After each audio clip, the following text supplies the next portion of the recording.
Hey, it's Tonya, and today I want to keep doing that Bible deep dive series that I've started, and so here's the intro. Hey, it's Tonya, and I've decided to do something a little bit different on my channel, and it's a little series I like to call a Bible deep dive, because I have been diving into books of the Bible to see, are the stories true that I've heard growing up my whole life? Because I haven't read them for myself, so how would I know? And I want to see what is the history that was happening at the time of this book of the Bible that might affect the story itself. And does it say what I've been told my whole life? I want to know, what is my interpretation of this Bible story? And is it the same as the pastors or the youth group leaders or whatever I've had growing up? And as a reminder, this is my interpretation of the Bible, not the Lord's interpretation, and those can be very different things. And I'm not a paid theologian. I don't get paid to research the Bible all the time and come up with theories.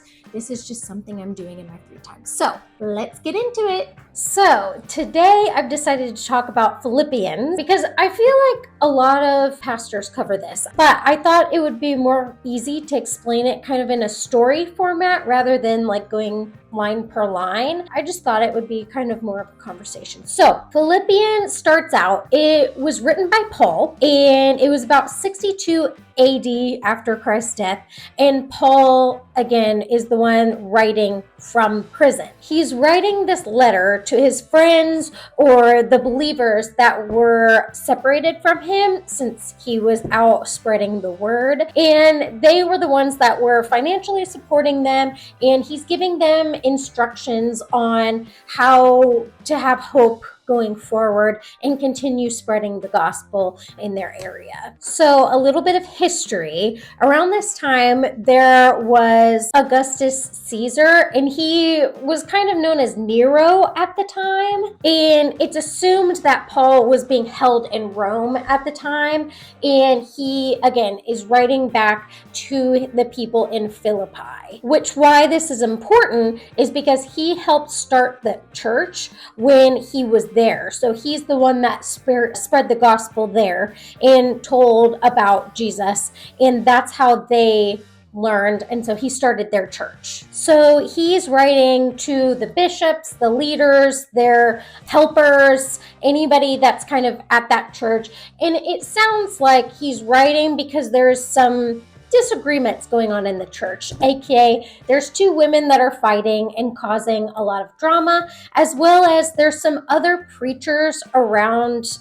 I'm not sure if it's around the whole area or around just period, that these other preachers were trying to one-up Paul. People know, like clout chasers, they were trying to have more of the attention than Paul. So as a reminder, this is about 62 AD, so not everybody had heard about Jesus, and so they're spreading the word of what is important about him. And so again, I don't think there were newspapers at that time, so it's going through and like sharing this gospel that maybe they wouldn't have access to if it weren't for them going out and preaching. And I've noticed a little bit of a theme that kind of went on when he's writing. He's happy in writing, but even though he's in a prison, and there's times that he kind of sounds like he thinks that he might die from the imprisonment, like he might be put to death or something like that, he is still living and supporting the Christians that are doing the gospel out and about, that he's wishing them the best. He's encouraging them to be brave and spread the gospel even when it's kind of scary, like he's literally in prison for it, but he is reaching even the prison guards while he's there. So the Philippian people had sent this guy named Epaphroditus, and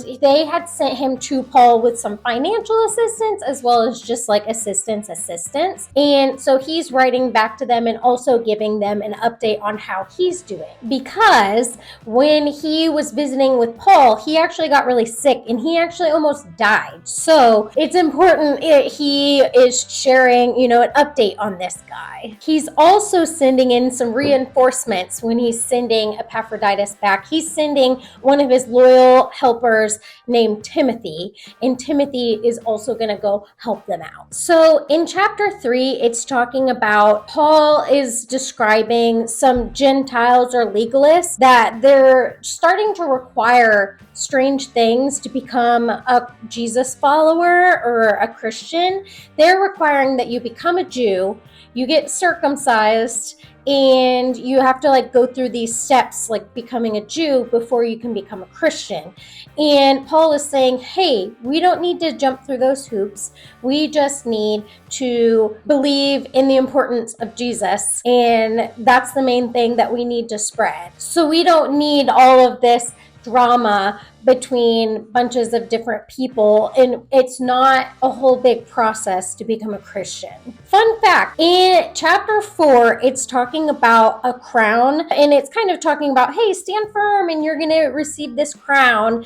And in that time, he didn't mean like a crown that a ruler would wear. He was talking about a crown that a Olympian would wear. And so that's I thought it was fun. So it was more for an achievement in a trophy than like a kingship. So if you see that is what it's kind of talking about. And I thought it was fun because I was like, oh, the different reason for a crown. So I just wanted that one to be kind of short and sweet. I feel like Philippians is a pretty straightforward book since it is a letter and he's giving instructions. So it's kind of a straightforward book of the Bible where he is just going through, hey, this is what you need to do. And sorry that you're going through all these troubles, but I'm glad that you're supporting me, I'm supporting you, and we love each other. And so that being said, I would say my tip of the day would be read the Bible for yourself. See if you find anything interesting. And if I've left anything out, because I know I've left a lot out, feel free to share it below. But if you want to see my notes, I'm also putting that in the notes so you can click on the link. But it's just my little notes when I'm reading it. Again, I'm not a professional, but I thought it was just fun to read it for myself. So anyway, that being said, I hope that you have a wonderful day. Don't talk to strangers unless they give you candy. And I'll see you next time. Bye!